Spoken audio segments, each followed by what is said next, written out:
Hello students, good morning. How are you? Welcome to your new video lecture Standard 8 English Medium. Students, हमारा unit 3 previous lecture में पूरा complete हो गया था. अब आज हम इसका पूरा रिवीजन वन टाइम कर लेते हैं. तो चलो हम शुरू करते हैं हमारा unit 3 friendship and duty revision lecture. इसमें स्टूडेंट्स हमने एक्टिविटी 1 में William Sidney Porter, better known by the pen name O. Henry, was an American writer. O. Henry's short stories are known for their wit, wordplay, warm characterization, and clear twist endings. He was born on 11 September 1862 in North Carolina and died on 5th June 1910. From December 1903 to January 1906, O. Henry wrote a story a week for the New York World magazine and published several short stories in other magazines. Some of his famous stories are The Last Leaf, The Gift of Maggie, The Furnished Room, Cabbages and Kings. The story after 20 years has a typical O. Henry twist. However, the characterized play portrayed could well make us reflect on our values. Students, हमने activity 1 में William Sidney porter, जो कि O Henry नाम से फिर famous हो गए थे और वो एक अमेरिकन राइटर थे. उन्होंने उनका बर्थ 11 सितंबर 1862 में हुआ था और उसकी डेथ 5 जून 1910 में हुई थी. अब उन्होंने कितनी सारी बहुत सी स्टोरीज़ लिखी थी और मैगज़ीन भी लिखते थे, जो कि पूरे फेमस हो गए थे. उसकी फेमस स्टोरी आफ्टर 20 ईयर्स, जो कि हमारी एक्टिविटी 2, वही हमारी एक्टिविटी 2 है. After 20 years William Sidney Porter O Henry, उसकी जो स्टोरी है उन्होंने लिखी है, वही स्टोरी हम एक्टिविटी 2 में सीखेंगे. तो students, activity 2, let's start. Activity 2, after 20 years, यानी कि 20 साल के बाद. इसमें ये पूरी स्टोरी बहुत लंबी थी, तो हमने इस स्टोरी में बहुत पार्ट डिवाइड किए थे और आपको ये पूरी स्टोरी समझाई थी. एक बार फिर से ये स्टोरी स्टार्टिंग से एंड तक आपको समझा देती हूँ.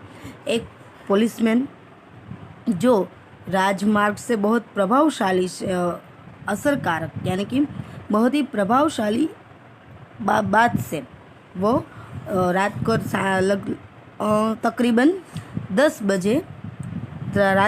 तकरीबन 10 बजे वो सब जो गलियाँ होती है, जो पीपल की जो गलियाँ होती है, लोगों की गलियाँ, वहाँ पे राउंड अप यानी कि चक्कर लगा रहे थे.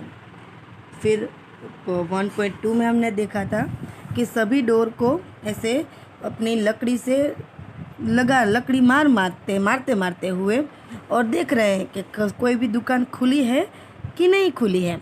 तो इस तरह से वो आके निकल रहे थे. मतलब वो सभी डोर्स टू डोर, सभी लकड़ी से मार के सभी डोर्स को खटखटा रहे थे कि कोई दुकान खुली है या नहीं है.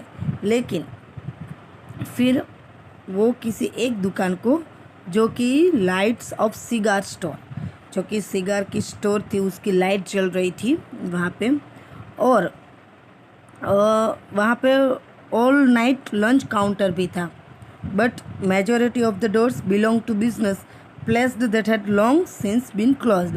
लेकिन ज़्यादातर बिजनेस की वजह से सभी डोर्स तो बंद रहते थे. वो हमने 1.2 में देखा था. अब चलते हैं 2.1 में. उन्होंने देखा था कि कोई झुका हुआ इंसान, यानी कि कोई इंसान किसी दुकान पे झुक जाता है और उसकी अनलाइटेड सिगार, और उसकी मुंह पे सिगार थी लेकिन अभी वो जलाई हुई नहीं थी सिगार, और पुलिसमैन को देखते ही वो इंसान बोल पड़ता है, जल्दी से बोल पड़ता है। क्या बोल पड़ते हैं देखते हैं 2.2 में।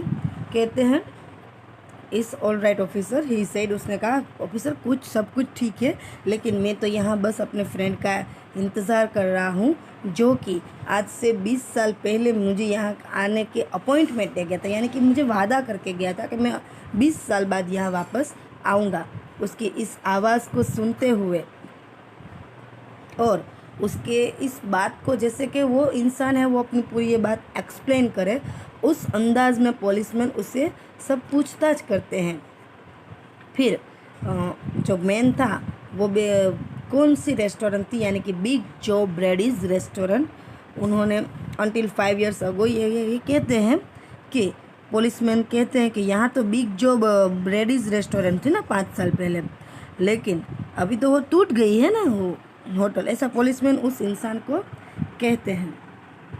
फिर वो इंसान क्या बोलता है कि the man in the doorway struck a match and lit his cigar.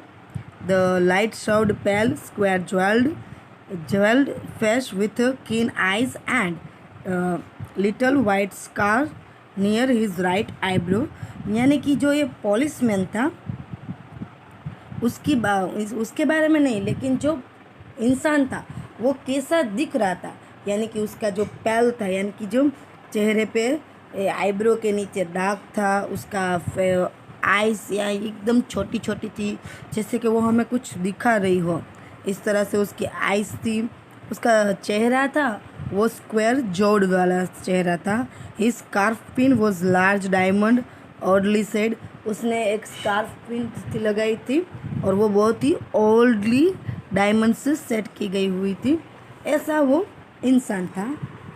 Next 3.1 में हम देखते हैं कि 20 years ago tonight said the man, उस मैन ने कहा कि 20 साल पहले इसी रात को I dined here at Big Joe Brady's with Jamie Wells।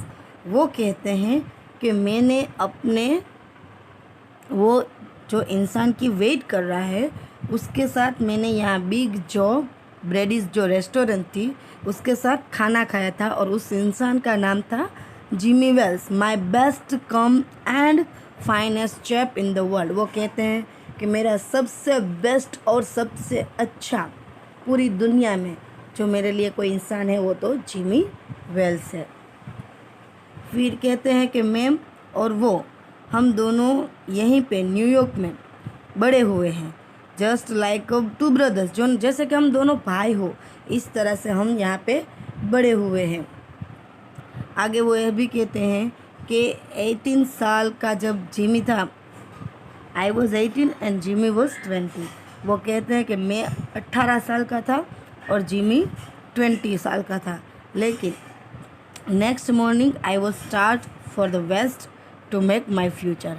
फिर कहते हैं कि हम दोनों अपने अपने फ्यूचर के लिए, अपने अपनी किस्मत के लिए यहाँ से ही अलग हुए थे, और हम दोनों ने यहाँ पे एक डिसाइड किया था, एक ऐसा जैसे कि प्रॉमिस कर लिया हो कि हम दोनों 20 साल बाद इसी टाइम पे, इसी जगह पे और इसी समय पे यहाँ पे मिलेंगे। ये इस पैराग्राफ में समझाया गया था। फिर पुलिसमैन उसकी ये पूरी बात से ध्यान से सुन लेते हैं और वो कहते हैं, haven't you heard from your friend since you left. उसने कहा कि जब से तुमने अपने फ्रेंड को छोड़ा, क्या तुमने कभी उसके साथ बातचीत की, यानी कि कभी उसको सुना? कितना लंबा टाइम हो गया है तुम दोनों के बीच का, 20 years तो कोई छोटा मोटा टाइम तो है नहीं, बहुत लंबा टाइम हो गया है, ऐसा बोलते हैं। तो ये जो इंसान है वो भी वापस रिप्लेस यानी कि वापस रिप्लाइड करते हैं कि हाँ बहुत साल हो गए हैं, आफ्टर अ ईयर और 2 we lost track of each other. हमने तो एक दूसरे के साथ कोई भी बातचीत भी नहीं की है, लेकिन you see the west is a pretty big proposition and I kept hustling around over it pretty lively. वो कहते हैं कि अगर पूरी यहाँ ये पूरी जो दुनिया है उसमें अगर जिमी वेल्स, उसका नाम जिमी वेल था, अगर जिमी है तो वो मुझे ज़रूर मिलने आएगा, क्योंकि उस पर मुझे इतना ट्रस्ट है वो। और एक बार कमिटमेंट कर देने वाला मेरा जो दोस्त है, वो एक बार कमिटमेंट कर दे तो वो आता ही है, ऐसा उसको अपने दोस्त के लिए कॉन्फिडेंस है। इस तरह से इस पैराग्राफ में समझाया था। फिर 4.1 में the waiting man pulled out a handsome watch, the leads of it set with small diamonds. फिर जो इंसान की जो पुलिसमैन है वो इंसान के हाथ में घड़ी देखते हैं, उसमें बहुत छोटा अच्छा सा डायमंड्स होते हैं। फिर उस डायमंड्स में देखते हैं तो 10:03 हुए होते हैं। उस पुलिसमैन उसे कहते हैं कि 10:03 हो गए हैं। तो एग्जैक्टली वो कहते हैं कि बस हम इसी टाइम पे यहाँ से, इसी दौर पे और इसी रेस्टोरेंट से हम जुदा हुए थे। तो पुलिसमैन आगे उसे कहते हैं, did pretty well out in the west didn't you. वो कहते हैं कि क्या जो पूरे वेस्ट में से वो आपको मिलने आएंगे ना। 4.2 में you bet how I hope Jimmy had done half as well. वो कहते हैं कि क्या शर्त लगाओगे, यानी कि वो जो इंसान है वो कहते हैं पुलिसमैन को, क्या शर्त लगाओगे, मुझे इतनी पूरी आशा है कि जिमी वो आएगा। He was a kind of border thought good fellow as he was. वो कहते हैं कि वो बहुत ही नेक इंसान है, बहुत ही अच्छा इंसान है, वो हम मेरी पूरी मेरे लिए वो मेरा सब कुछ है, मतलब ऐसे ही कहते हैं। वो कहते हैं कि I have had to complete with some of the sharpest wits going to get my pile. उस तरह से इस पैराग्राफ में वो समझाते हैं कि भले ही वो बहुत ही काम कर रहा हो, बहुत ही बिजी क्यों ना रहा हो, पूरे न्यूयॉर्क में वो भले ही कहीं पे उसके पास पैसों का ढेर क्यों ना हो, लेकिन hope your friend comes around all right. ऐसा फिर वो कहते हैं, बस उसको पूरा कॉन्फिडेंस है कि मेरा फ्रेंड आएगा ही। फिर जो पुलिसमैन है उस कहते हैं कि आई होप तुम्हारा फ्रेंड आ जाए, going to call time on his sharp. और वो अपने टाइम पे, अपने जो टाइम पे उसने तुम्हें प्रॉमिस किया है, यानी कि तुम दोनों ने जो भी अपने आप को जो भी कुछ प्रॉमिसेस हो, कुछ भी हो, मैं आशा रखता हूँ कि तुम्हारा फ्रेंड आ जाए। I should say not said the other. उसने कहा मैं कुछ आगे और कुछ कहना नहीं चाहता। बस इस पैराग्राफ में जिमी फिर उसे बहुत ही कॉन्फिडेंटली कहते हैं कि अगर जिमी पूरी दुनिया में, if Jimmy is alive on the earth he will be here by that time. अगर जिमी जिंदा है इस दुनिया में तो वो अपने टाइम पे आ जाएगा। सो लॉन्ग ऑफिसर ये बात सुन के आगे चले जाते हैं। फिर नेक्स्ट पैराग्राफ में हम थोड़ा स्पीडी करेंगे, क्योंकि हमें आगे पूरा पैराग्राफ और पूरी स्टोरी समझानी है। तो इस तरह से ये पूरी स्टोरी हमने देखी थी। इस स्टोरी में यहाँ पे बहुत सारी बारिश होती है।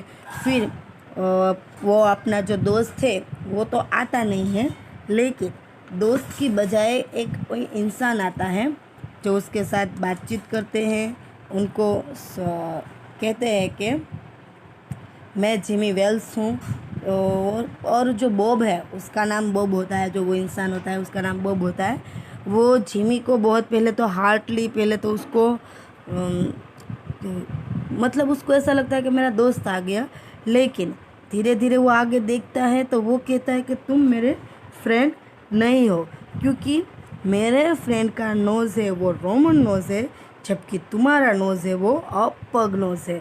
फिर वो इंसान कुछ नहीं करता, जी बॉब है, बॉब को एक चिट्ठी दे जाता है, और चिट्ठी में दे के बस वो चला जाता है, वहीं पे खड़ा रहता है। मतलब फिर उस चिट्ठी में लिखा हुआ आता है कि जो बॉब है वो वांटेड क्रिमिनल है शिकागो का, और जो जिमी वेल्स है वो जो पुलिस ऑफिसर था वो ही जिमी वेल्स था, और वो ही अपने शिकागो में जो वांटेड है बॉब, उसको गिरफ्तार करना आया था। लेकिन देखा कि ये तो मेरा फ्रेंड है, तब पहले जब मिला नहीं था तब उसने उसके बारे में कुछ सिर्फ सुना था और उसको गिरफ्तारी करना है था, लेकिन जैसे ही अपने दोस्त को देख लेता है तो वो उसे गिरफ्तारी नहीं कर पाता। फिर एक प्लेन क्लोथिस में दूसरा जो इंस्पेक्टर होता है उसको वो गिरफ्तार करने के लिए भेजते हैं और ये चिट्ठी भी उसके साथ भेजते हैं। तो इस तरह से ये पूरी स्टोरी का ऐसे एंड होता है। अभी एक्टिविटी 3। एक्टिविटी 3 में स्टूडेंट्स, जैसे मैंने आपको प्रीवियस लेक्चर में भी समझाया था कि आपको इटालिक जो वर्ड है, इटालिक वर्ड का आपको आइडोमेटिक फ्रेशेस बनाना है और पहले इटालिक वर्ड का जो मीनिंग होता है वो टेक्सचुअल सेंटेंस में लिखना है, फिर आपको उसका सेंटेंस कंप्लीट बनाना है। ओके, एक्टिविटी 3 में हमारा यही था। फिर हम चलते हैं एक्टिविटी 4 में। एक्टिविटी 4 में आपको प्रेफिक्स लगाने हैं। ऊपर एग्जाम्पल दिए गए हैं, जैसे कि डायरेक्ट के आगे इनडायरेक्ट लगाया है, प्रोपेबल के आगे इम्प्रोपेबल लगाया है, रिस्पॉन्सिबल के आगे इररिस्पॉन्सिबल लगाया है।